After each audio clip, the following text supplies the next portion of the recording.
Ano ba ang topak? Kaibigan, huwag mo na subukan. Mabibigo ka. Hindi mo maintindihan.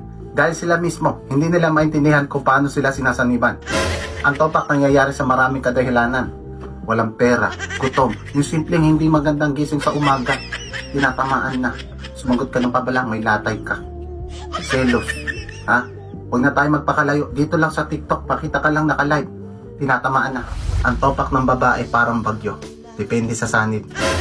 Iba't ibang klaseng signal. May signal number 1 o signal number 4. Swerte kapag ang babae signal number 1 lang. Pag tinopak sa putok sa sabog, bigyan mo lang ng spasyo, konting silensyo, nananahimik mag-isa. Samantalang ang iba, gusto po. Pag tinopak signal number 4 kagad.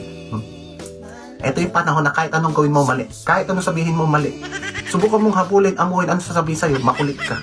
Huwag mong amuhin, huwag mong habulin, ano sasabihin sa'yo, wala kang pakialam, hindi mo ko mahal. Sa tingin mo, pag nagpaawa ka, lalambot ang puso nila? Sabihin mong gutom ka, ano sasabihin sa'yo, magtiis ka. Sabihin mo na gusto mong matulog, ano sasabihin sa'yo, subukan mo kung tulugan.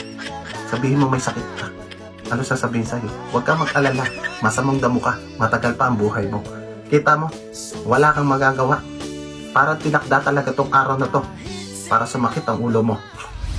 Yung maamong muka na parang pusa, ngayon tigre na.